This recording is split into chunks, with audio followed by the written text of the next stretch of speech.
Good evening, everyone. For those of you who do not know me, which is very few of you, I am Dakota Russell. I'm the Executive Director here at the House of the Seven Gables, and I am very pleased to welcome you tonight to the last program in our 2024 Climate Change and Adaptation series. As many of you know, for these past 2 years here, we, through a grant from the Massachusetts Office of Coastal Zone Management, have been working on a climate adaptation plan for the Gables. So it is really just revolutionary and transformational. It really lays out the next 50 years of how we are going to respond and adapt to climate change. We are so close to the finish line. Within weeks, you will actually be able to go up and read that plan on our website. That'll be coming up sometime in July. Believe me, we'll make a big deal out of it, but if you want to take down the link right now, we've already got some materials that we've been building up on our Climate Resiliency landing page on our website. I'm really excited to unveil this. It is a lot of hard work that we've put in to get to this point, and I think that we have made a very reasonable and thought out plan that I hope is going to provide a model for a lot of other folks as well. But I think one thing that I wanted to talk about tonight, and the reason that I wanted to bring these two gentlemen into the room with us, is that there is a big asterisk on that plan. And it's the idea that it all relies on unilateral action. It relies on the Gables acting alone to respond to the threats of sea level rise and climate change. And this sort of work does not lend itself to unilateral action. It is much easier and it's much less expensive and much less effort when you have a lot of partners involved, when we are working on it and responding to it as a community, as a region. And so it really necessarily takes a lot of partners, but when you try and think of it too big as well, it winds up becoming too uniform. It winds up becoming too cookie cutter and doesn't really fit the specific needs that you have in a city or in a place like Salem and all the communities that are around it here. And so a lot of this work comes down to needing to be responded to at the local level. And so I wanted to talk a little bit to our city leaders and get a sense of what we're doing right now and where we're heading in the future as a city and as a community. So two folks I have with me tonight. Of course, Mayor Dominick Pangallo. Mayor Pangallo began his career running John Keenan's campaign for state representative and went on to work as Representative Keenan's legislative aide, helping the people of Salem to navigate state agencies and services, drafting legislation to strengthen the community, and providing constituent services. In 2013, Pangallo joined former Mayor Kim Driscoll's team as Chief of Staff, a position he held for the next 10 years. When Mayor Driscoll exited office, Dominick entered the special election and was elected as Salem's 52nd mayor.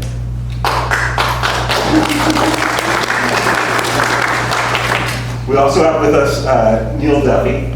Neal Duffy is the Director of the Sustainability and Resiliency Department for the City of Salem. He oversees the implementation of Resilient Together, Salem's shared climate action and resiliency plan with the City of Beverly. Prior to working in Salem, Neal served as Northeast Regional Coordinator for the Green Communities Division at the Massachusetts Department of Energy Resources, where he worked with 84 municipalities, including Salem, on clean energy and energy efficiency projects.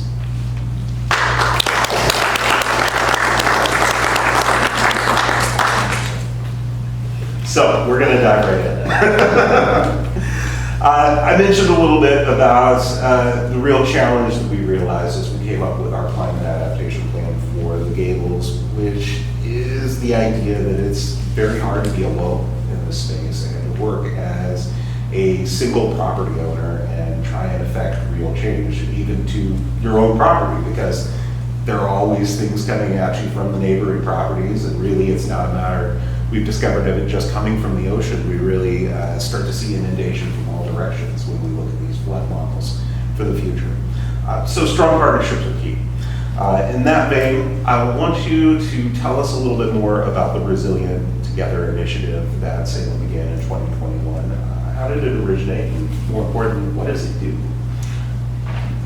So I'll start off by just saying thanks to Coda for the invitation, to you and the Gables team for the opportunity to be here and participate in this conversation.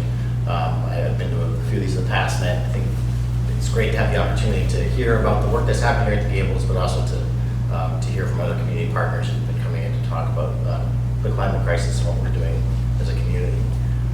Neal can talk a little bit more about Resilient Together and what the work consists of now. It originated as an opportunity to work with Beverly.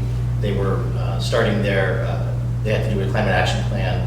Salem had to do a climate action plan, and there was a conversation about, look, we kind of have a lot of similar challenges, shared coastline, same goals, like let's work together on this and kind of leverage each other's strengths to have a collective effort towards it. And that's how it resulted to be a Salem Beverly initiative together. Yeah, I'd say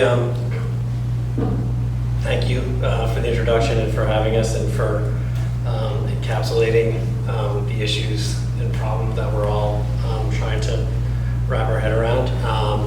As far as Resilient Together goes, our department, I think it's like any master plan. Multiple municipalities in Massachusetts have very similar climate action plans, like Resilient Together. I live in Swampscott. Swampscott's master plan is called Resilient Swampscott. It was developed by the same consultants who worked on our master plan. There are 7 focus areas, I think 77 discrete actions in the plan, many of which are about resilience and adaptation, and then a lot of them are related to emissions reductions in that part of sustainability. So we use that plan as sort of a framework and map, just like any other master planning document. There are other master plans that we refer to, certainly the MVP assessment that was done. Define MVP. Oh, sorry, Municipal Vulnerability Preparedness Program through the state.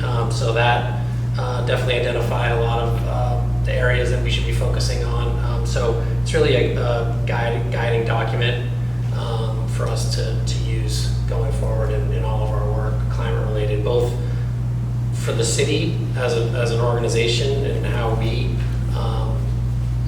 run, and then also for residents and businesses. And just to expand a little bit on like the history of how we got to this moment as a city government, there was some coverage in the press recently about a lot of municipalities in Massachusetts, particularly gateway cities and smaller towns, don't have a sustainability department or person. And I think before I became mayor, it was a priority in the previous administration. The role originally began as an energy planner in the planning department, and what is now our sustainability commission, Sustainability and Resiliency Commission, started as a renewable energy task force, really kind of looking at this idea of creating renewable energy opportunities locally. And then over the years that evolved, the position became a director of sustainability, and now we're one of the few communities of our size, budgetarily and population-wise, that actually has a full department. So Neal is a director of a team of people that are leading this effort and really focused on what we say is like a whole of government approach. There are some issues that touch on multiple aspects of the work of every department or every board in some fashion. Things like equity, for example, is really a priority area or focus area that's spread throughout the work of government and should be important to every department. Sustainability and resiliency is really kind of in the same boat in my mind. And so the work that Neal's been doing and his staff is work that touches on finance and public works and public safety and certainly engineering. So there's an aspect of it in the work that every department does on a daily basis. So obviously you developed this in tandem with Beverly. What does that communication look like now that the plan is up and running? Do you still keep in contact with Beverly? No, we don't and their talk system? about Can't be bothered, too far away. You gotta cross the bridge. We work with them, especially on the resident-facing and business-facing initiatives to promote like the mass save energy efficiency programs and help sort of handhold residents and businesses through that process to reduce their own emissions, to help decarbonize their buildings. That's probably the strongest partnership we have with Beverly through the Community First Partnership Program with National Grid. There's the Beverly Salem Energy Challenge, which again is meant to promote those programs, mostly through the utilities. I would say that's the most formal, structured relationship we have. I work regularly with Irina Keefe, who's my counterpart in Beverly. We talk all the time, whether it's through random text messages or meeting for a cup of coffee or more formal meetings about different plans that we have. And I made a joke about Beverly, but I want to give a lot of credit to what they're doing in the city of Beverly. You know, Mayor Cahill has been a leader on sustainability work in the city for a long time. He's been a champion for geothermal in city buildings and the conversion of their fleet to electric vehicles, electric school buses, which can serve as a demand response battery for the grid. So there's been a lot of work that Beverly's done that we're able to kind of stand on their shoulders and say like, well, now we've secured this EPA grant to replace 13 of our school buses with electric vehicles. And how are we leveraging direct pay through the Inflation Reduction Act to be able to invest in geothermal and solar projects at our municipal buildings as we're able to do that? It's all work that Mayor Cahill and the team in Beverly has really been a champion of for a very long time. Yeah, and it's great to have this kind of relationships where you can sort of share successes or what didn't work back and forth. Yeah. So in that vein, I know it's been a priority of yours to sort of expand the partnerships that the city of Salem is involved in climate resiliency work. I want you to tell me about something that you announced just this month, the Massachusetts Coastal Communities Alliance. Expand on it for us. Sure. So this came about. I belong to an organization called Climate Mayors, which is a nationwide organization of hundreds of mayors of cities across the country who are working in their community in some respect to address the climate crisis, have prioritized it and see that it's an urgent issue that we have to address collectively. And at one of their recent meetings, I had the opportunity to speak with a mayor from in a very similar organization that exists along the Mississippi River. It's a multi-state organization of mayors of cities along the Mississippi River. And it's not, they don't pay dues, they don't have a staff, they don't do anything like that, but they do communicate consistently with one another. They share best practices, and they've kind of strengthened their ability to respond in times of crisis as a result. And it really got me to thinking about, we need to have something similar along for coastal communities. And I would love to have it for a multi-state coalition, but really to start with, like the cities and towns that are touching the Atlantic coast in Massachusetts should be communicating with one another outside of the context of the Massachusetts Municipal Association or the Massachusetts Mayors Association or these other organizations that do important work, but they work on a lot of issues. This is a place where I think we wanted to have a network for town managers and town administrators, other town officials, mayors and cities to be able to communicate with one another, engage in peer learning, take site visits to one another's community to learn about projects that are happening or policies and plans that are being developed, places where there may be common pain points or ways we can learn from one another more collectively. So there's about 72, 73 communities in Massachusetts that are on the Atlantic coast. We have about 24 members right now from that, all the way from the South Coast, South Shore, Cape Cod, Martha's Vineyard, through the greater Boston region, up through the North Shore, obviously. So just started this month. We actually have our first meeting tomorrow afternoon, and looking forward to the opportunity to kind of build on this and see where it goes from there. That I'll also add, part of this was also prompted by the Healy Driscoll administration a few months ago announced something called Resilient Coasts, which is a program within the Department of Environmental Protection that is really focused on coastal resiliency.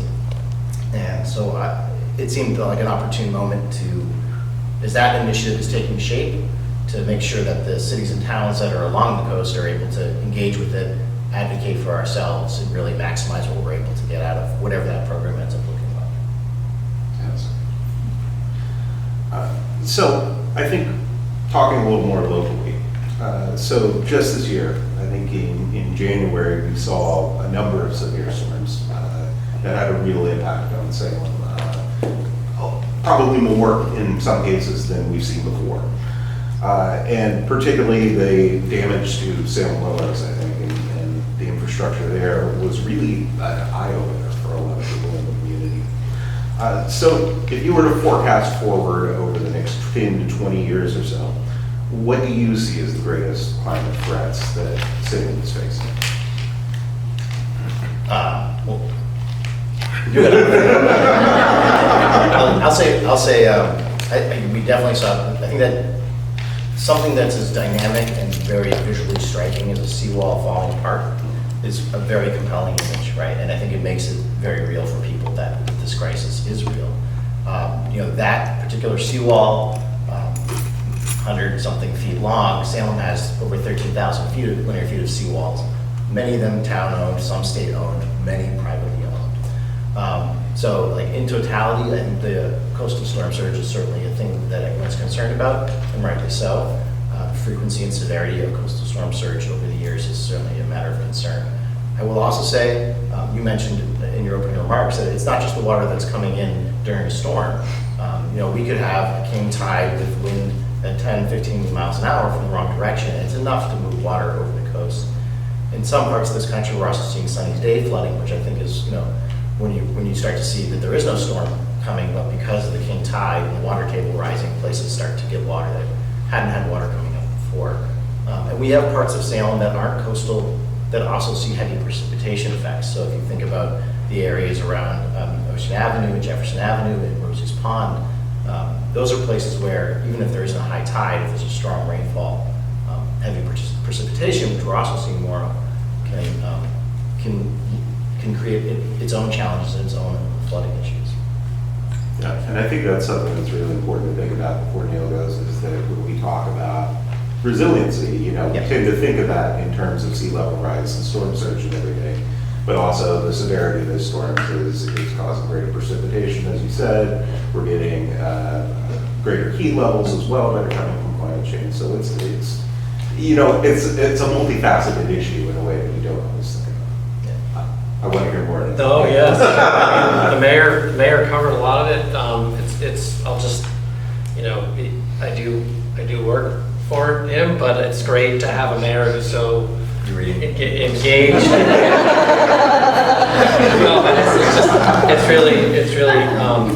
It's incredible to work in a city where this work is supported. I would say, even though the real theme of this is more about coastal resilience and flooding, I think you just mentioned, I think extreme heat is something that isn't talked about as much, but is actually in terms of a health threat, is something that we should be taking more seriously. And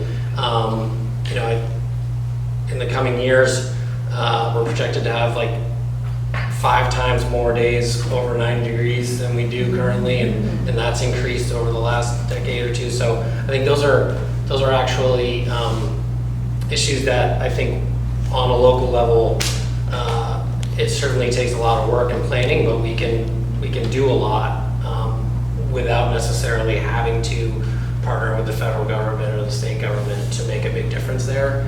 And I would just say, in terms of the challenges, it's not just all of these extreme events, but it's just also it's predictable in that we know that it's going to get worse, but it's unpredictable in terms of drought, extreme precipitation. The variability is something that's incredibly challenging in terms of trying to build a resilient city and community. And just to expand on that, I think heat, we've certainly experienced it the last few weeks, that extreme heat is significant. It's not as dynamic an image as a seawall that gets hit by a big wave, but it's almost a more pernicious impact of climate change because it's universal across the community. It's not just along the coastal edge, and it has dramatic public health implications, and there are financial costs. When we have to open cooling centers, especially on weekends and holidays, there's a cost to the city, just like there's a cost to replace a failing seawall or tide gate. there's, I think it's harder to galvanize public opinion about it when you can't see it as well, but it's certainly something that is of deep concern. And as we decarbonize our buildings and switch to electric vehicles and electrify the train eventually, which is all things we need to do, what we're doing to the grid is like increasing the need for more capacity there. But if we have more extreme heat, we're also running our cooling systems more, further exacerbating that. So I think in the immediate future, heat is something that I would want people put on the radar as things that I'm concerned about that don't, I think, attract the same kind of attention sometimes as a coastal storm. Yeah. And I think that's a great segue for us because, I think one of the things that I think we assumed here at the Gables that a lot of people assume too is we say, okay, we've got climate change, we've got sea level rise coming. Obviously, the first thing we're going to do is go out there and build our seawalls up higher and really respond in this very direct fashion. But I think what we discovered as we went through this plan is that really doesn't always solve the problem, right? It's a component of it. But if you're going to be truly resilient, you've got to deploy this broad range of strategies. And that's just, in our case, to address storm surge and sea level rise. But if you're going to talk about these other effects, you have to get even broader in your response. So with that in mind, what are sort of the innovations that you've seen lately, the strategies that you've seen deployed in other places, or here in Salem, that you're most excited about for the future?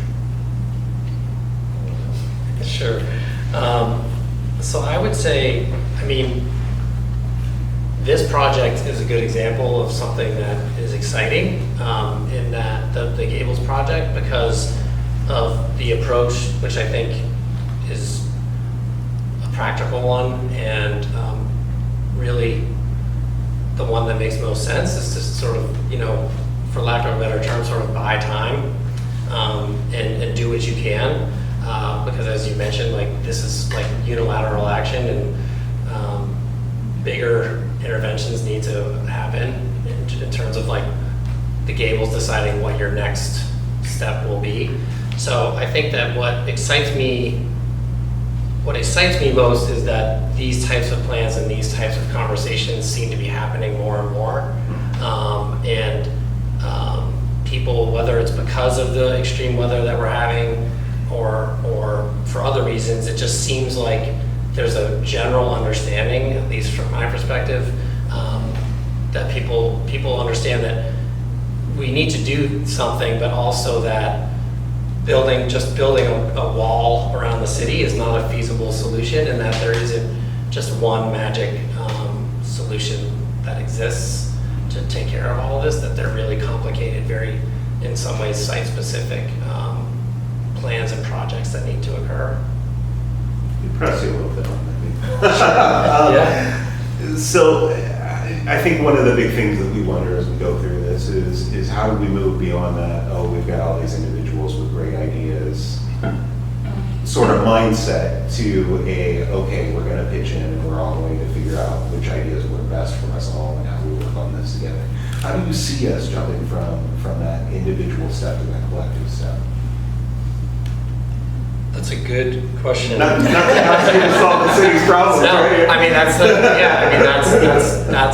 that's the question that we're working on. Yeah, and I think, first of all, I think having a menu of tools at our disposal is important, because not every system is going to be the right one for the right location. Mm-hmm. And one of the things about Resilient Together is, in Salem at least, we're now using it as a way to kind of focus in on specific areas and try to determine what is the appropriate response there.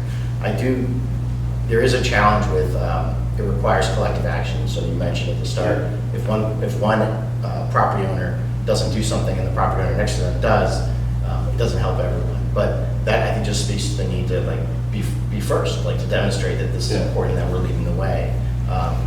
Part of the Resilient Coast's overall goal statewide is, I think, to provide that kind of collective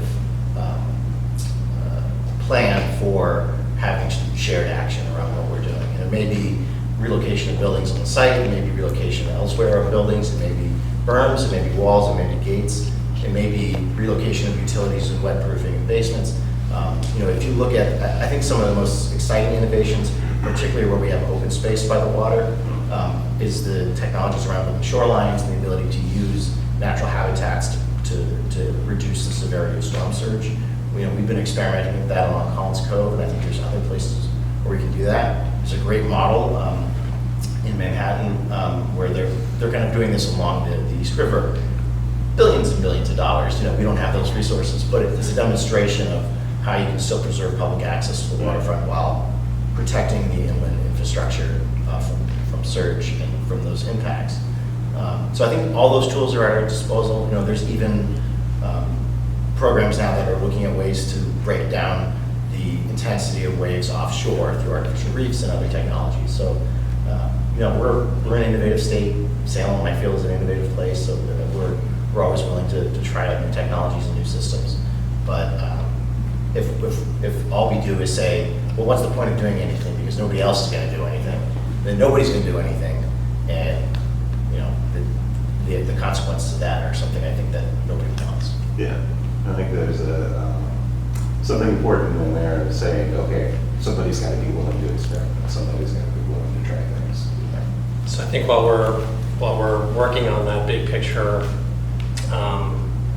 sort of macro approach and trying to come up with those solutions, we also, and this is part of the challenge of the work, we're also trying to implement projects that are more location specific, like the work that we're doing in Pangallo Grove Park, or the work that we're trying to continue in Collins Cove, or the work that Barbara Warren's really leading at Winter Island, and so there are different locations in the city where it may not be the final solution or idea there, but we can find ways to protect certain areas as it pertains to coastal flooding. Then we need to pursue those as well. And so trying to balance that with, like the mayor said, we don't say we're not doing anything until we have this master plan figured out, but also keeping that in mind and pushing forward the big picture. Excellent. So I think another aspect that is specific to Salem is historic preservation, right? And that, of course, isn't just limited to the house at Seven Gables. Our heritage, our cultural landscape that we've got out there, and our historic buildings are what make Salem special, are part of our identity. And so I wonder, how do we balance the need for saving that history with the need to sort of adapt and mitigate climate change in the future? And I think this is a big question that we ask ourselves, so I'm throwing it out to you as well. Do you think our ideas about what preservation is and what it looks like are going to have to change in the future? So, first, I mean, not to heap on the praise, but I think what the Gables has been doing, thoughtfully approaching this, respecting the history and the importance of the stories that are here and the legacy of all the buildings on this campus, while also recognizing that something has to change, because if you don't, it's going to be destroyed.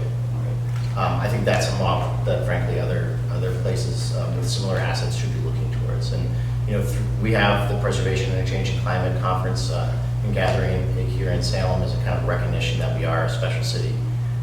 I like to say that Salem is a city of museums, but we're not a museum, right? Like, we are a living, dynamic place where people are working and commuting and raising families and growing old and trying to make their way in the world. And so we also have to be cognizant of the fact that that's what we are, that's what we've always been. And I think part of the, if I think about setting aside the resiliency conversation to talk about sustainability for a moment. Yeah.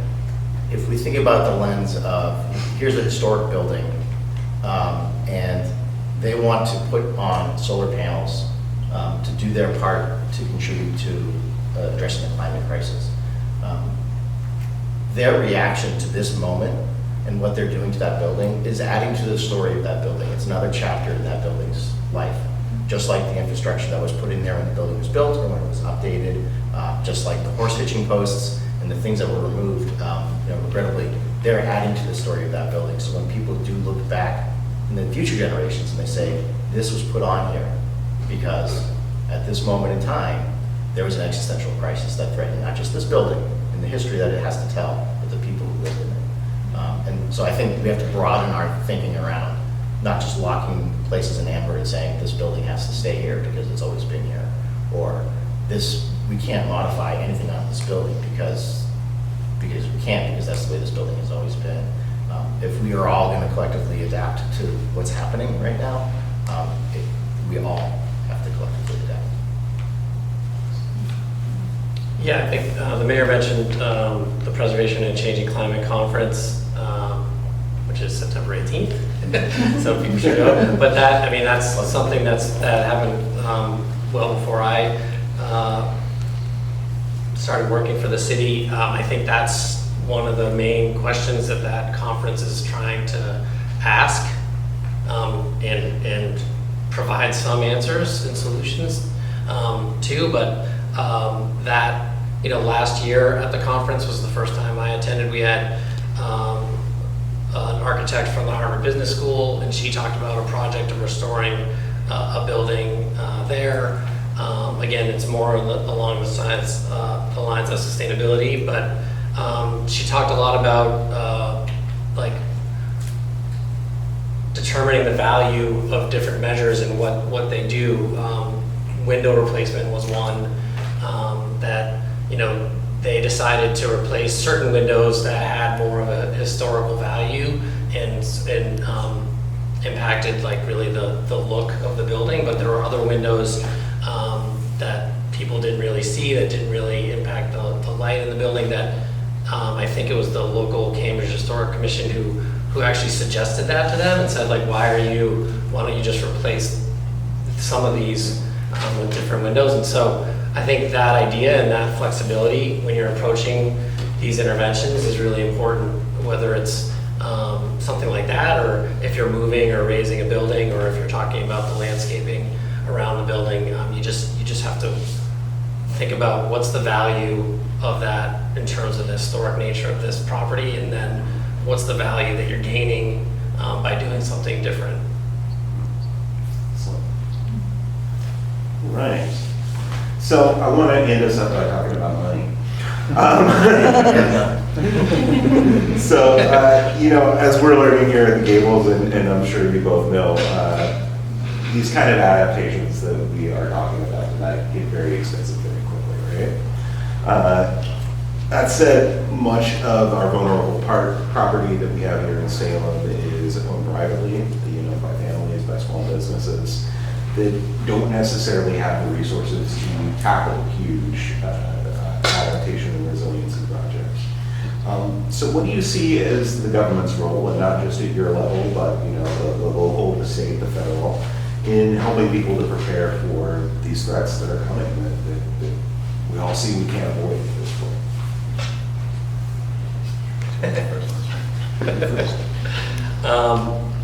So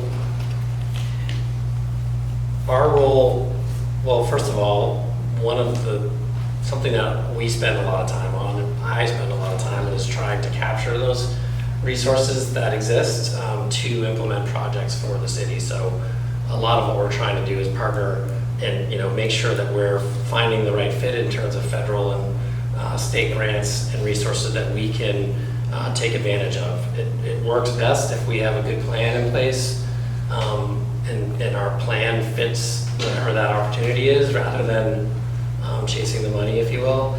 But I think that as far as us providing resources for private landowners or businesses, we've talked some about, like, I come from an efficiency world, so I've always thought like this sort of mass save model for resiliency, it's like how my brain works. So if somebody could come and give you a resiliency audit on your home, if you experience flooding, and sort of tell you what those measures are. Now that model depends on utilities that fund it. So there's no obvious funding source for that kind of idea, but I think those types of programs, I think providing those kinds of resources for members of the community, I think that we certainly have that responsibility locally, but also we need those resources from the state, our state and federal partners to help do that.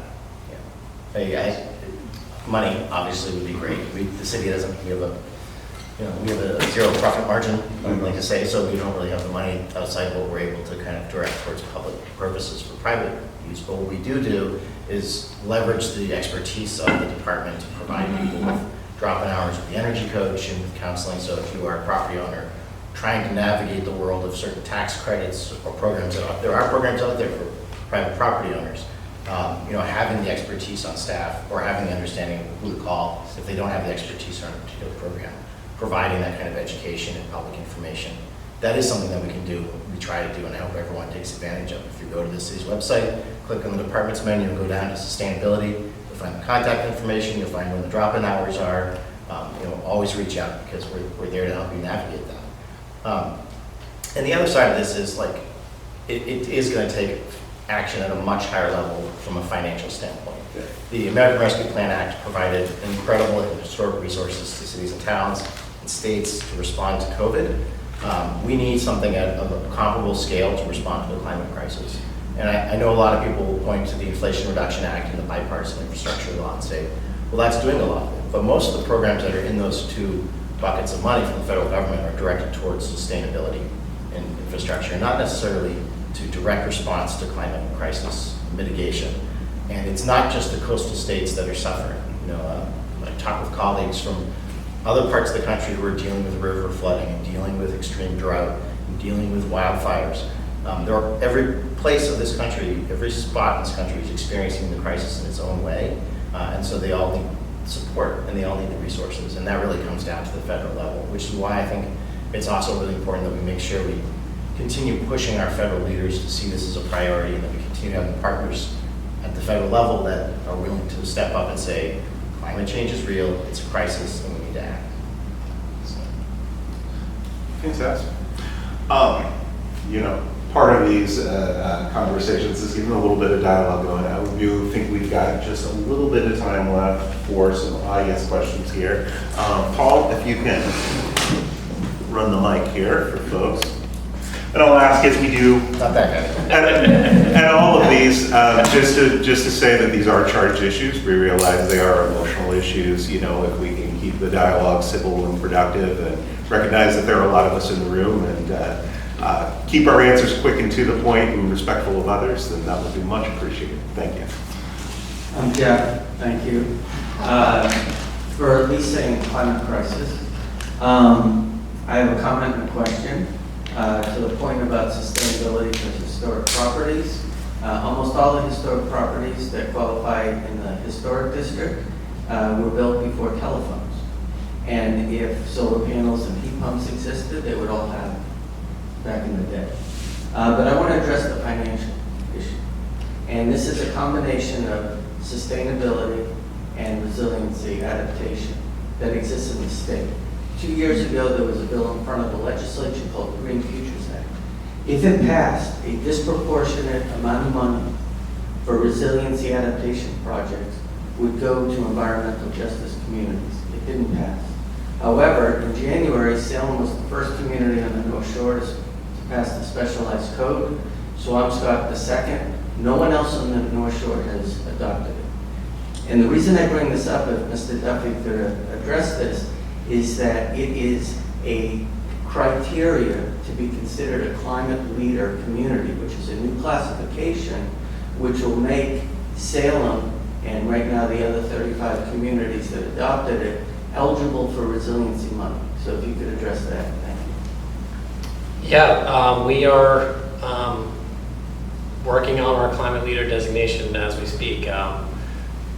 DOER announced initially, the initial deadline for the first round was going to be July 25th. They just announced, much to my department's relief, is that it's not a deadline, but that's when they're starting rolling applications. So from July 25th to the end of the year, we can apply for the first round. As you said, the specialized code is one of those criteria, where one of the heavier lift is to develop a decarbonization roadmap.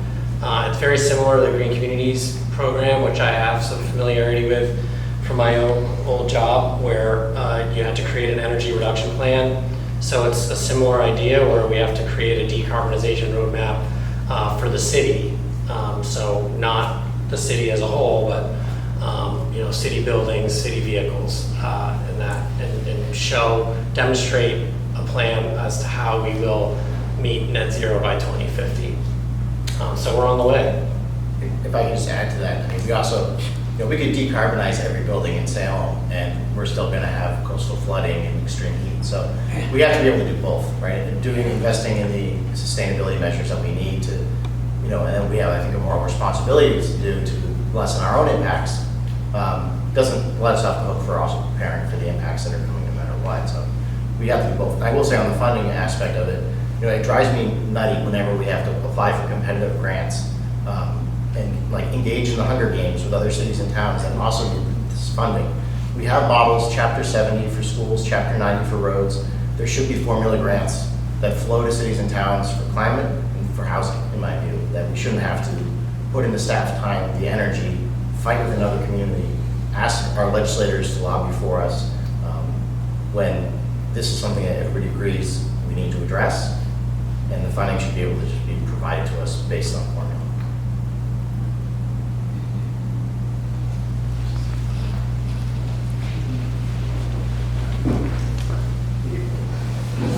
Thank you very much for doing this. It's absolutely fantastic. My name's Mark. With an air temperature like it was today, sort of hovering around 90, then of course an asphalt surface is, you can get out to 140 degrees. And that in itself can increase the air temperature around it. So it is even more higher than 90. So 19 years ago, we had a number of meetings with regard to the community centre.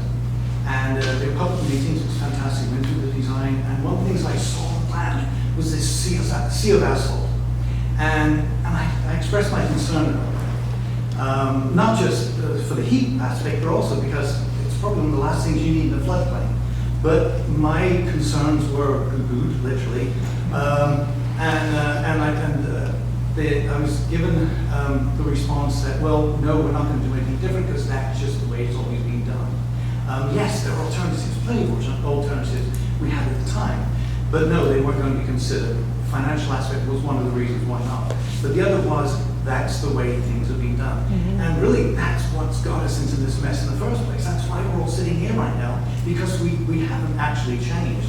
Well, now we're forced to change, because what we have even today and what we had last week, that's a threat.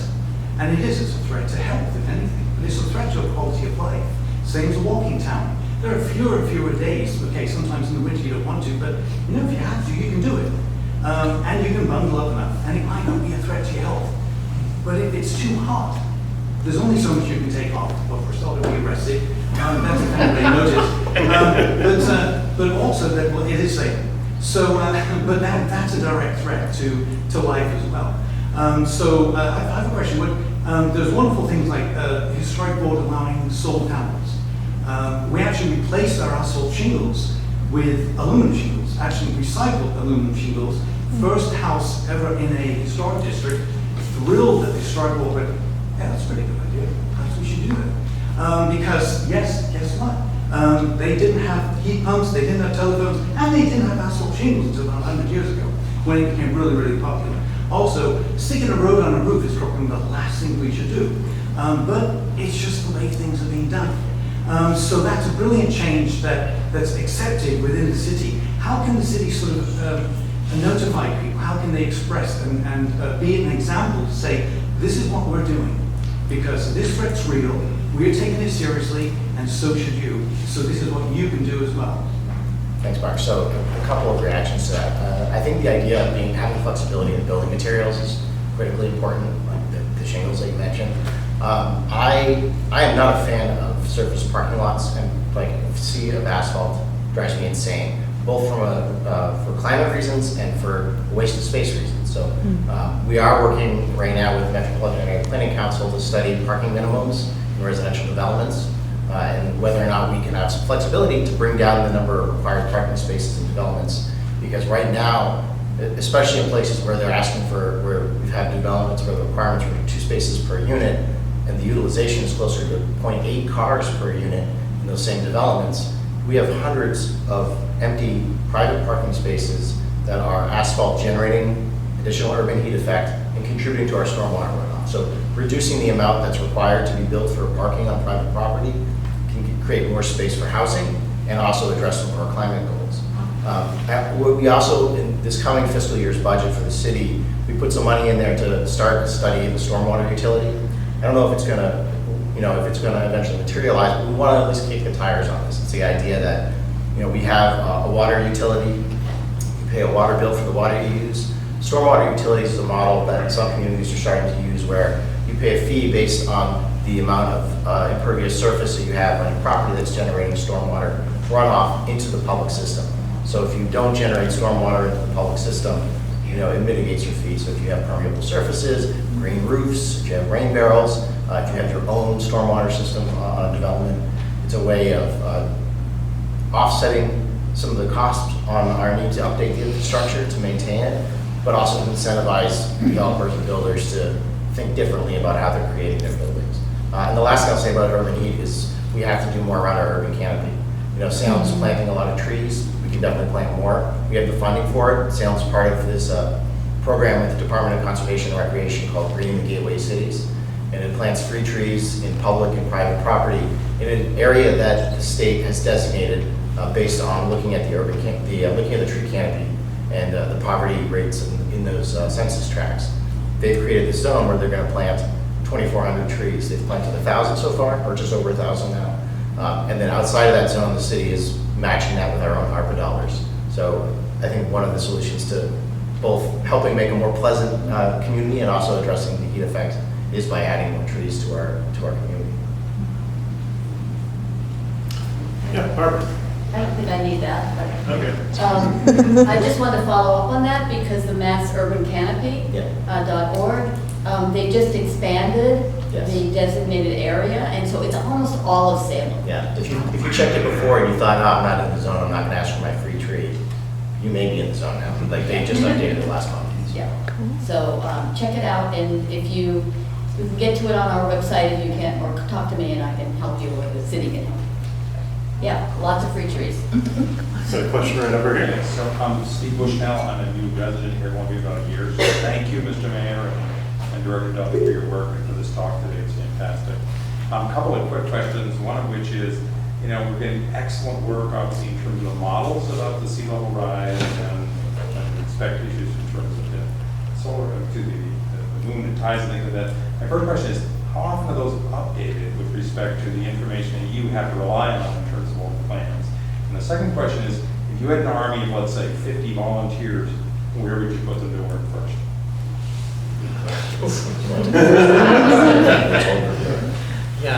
Barbara, do you know when they're up the MCFRM? I'm sorry? When they update the models for? Yeah, they're actually based on 2008, so I think they're beginning to work on them. And who is they? I'm just They curious. is Woods Hole Group, The Woods- and they are under contract with the city, with the state coastal zone management. But they're also working on having a model for precipitation. So that's really important too. That and the previous And I model think- did not have that Right. included. It was only And UMass Boston, UMass Amherst is working on that.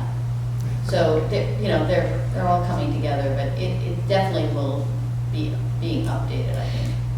Okay, I've got a follow-up question. So is the state, does it have a plan to update the models on a regular basis, Barbara? Or did it just get these done in 2008 and it's like, this will be fine for a while?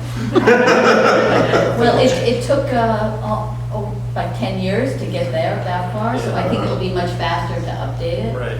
Because it's built. So I could probably find out, but I don't know right now. Well, I was just interested if they made a commitment and said, okay, we're going to update it every 10 years or something like that. But you know what, if you look at it, it's all about scenarios. And so there's like, well, if we do nothing, it's going to go like this way. And if we do something, it might go this way. So there's lots of room in there. So you hear that, oh, it's not as bad as we predicted. Well, eventually it's gonna get that bad. Because, we really haven't done what we need to do, and sea level rise is gonna continue even if we decarbonize. Of course. So I think the importance of like, oh, I can't change because that model hasn't been updated recently, it doesn't hold water. You know, yeah, language really points going fast. Yeah. More frequent. Well, Yeah.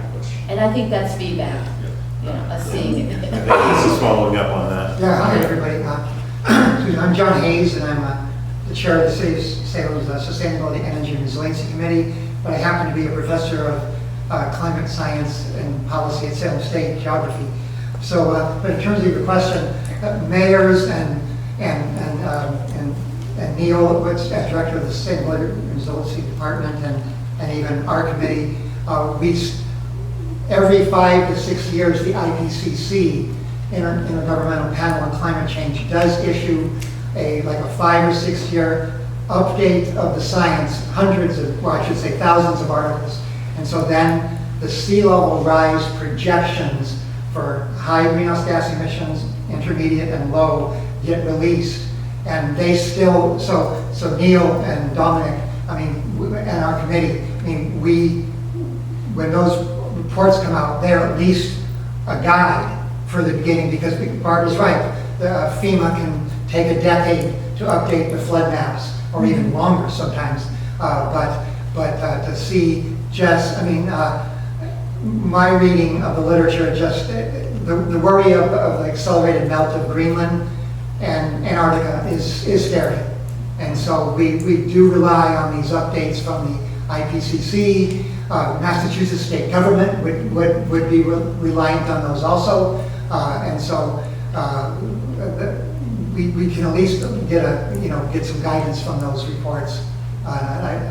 And they are intimidating, but they always have an executive summary. So they always have an executive summary that we all benefit from. Thank you. So I don't want to lose part 2 of that question. Your army of 50 volunteers. I'll offer this. So I think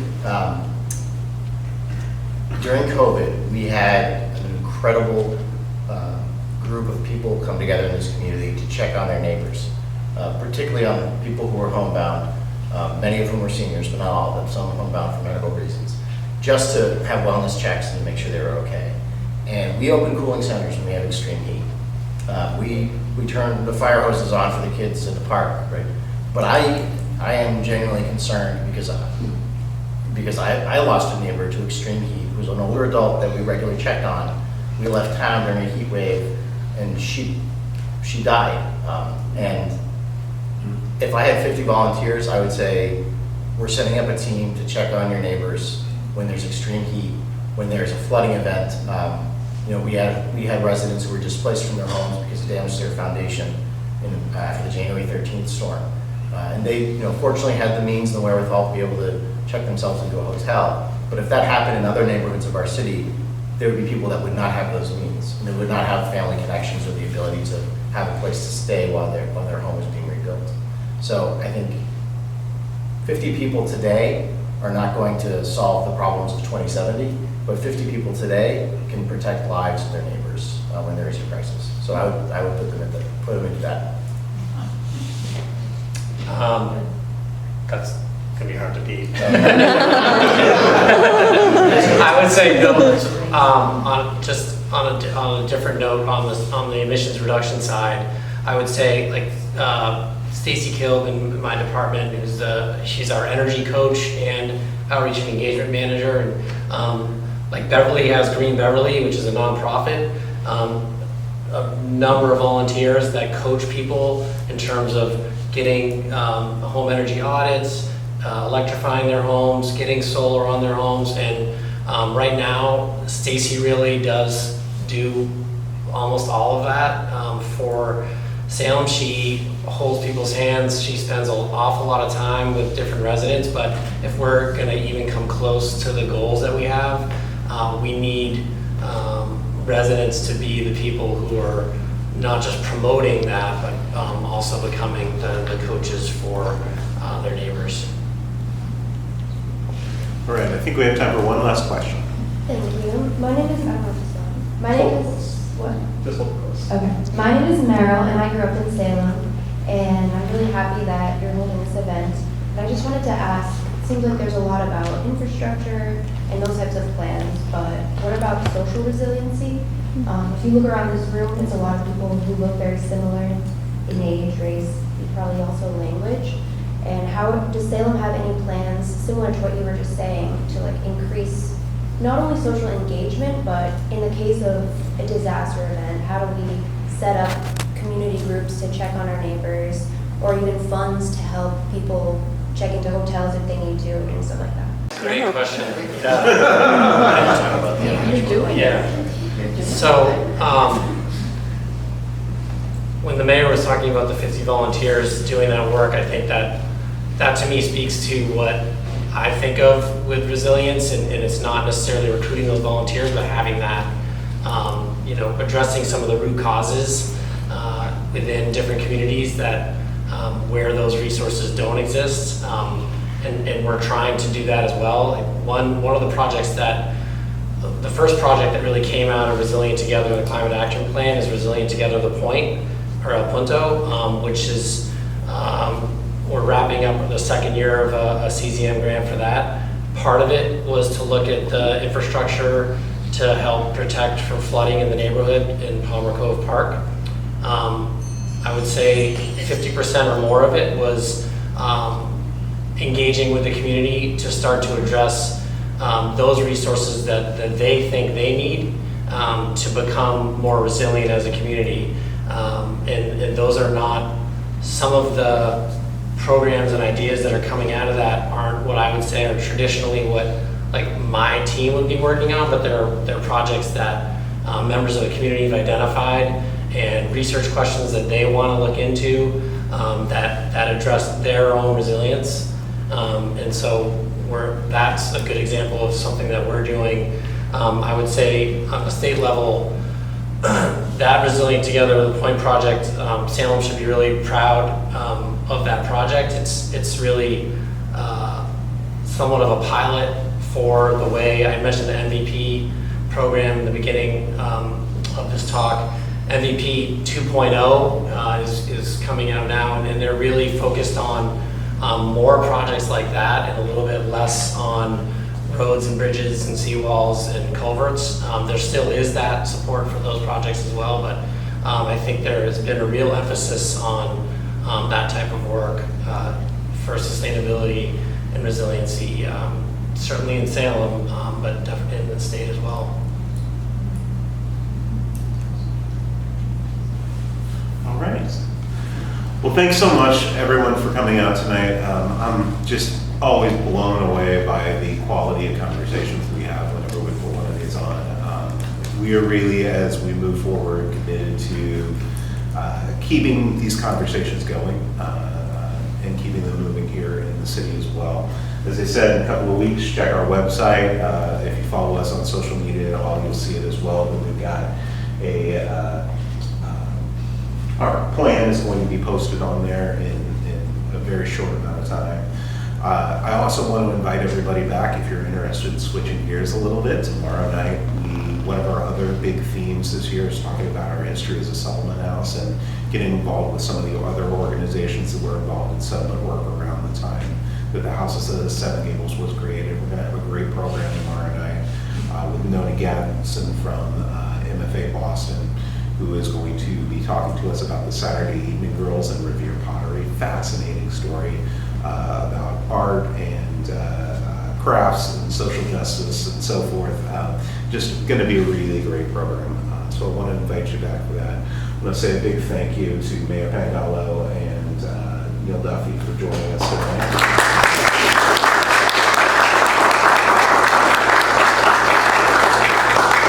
Mayor, I'll give you the final words to see us off. Oh, thanks, I didn't know that was going to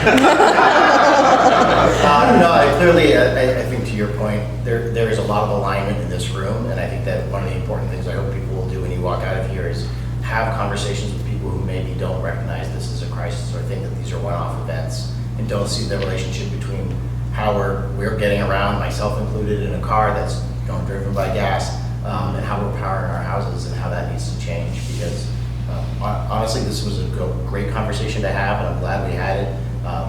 But I don't want to say it felt like an echo chamber, but I think that a lot of the people that come to these events and engage in these conversations with the city are already there, and the hard conversations are sometimes the ones that we have to have with our neighbors and family, but those are the ones that are most meaningful. Thanks so much.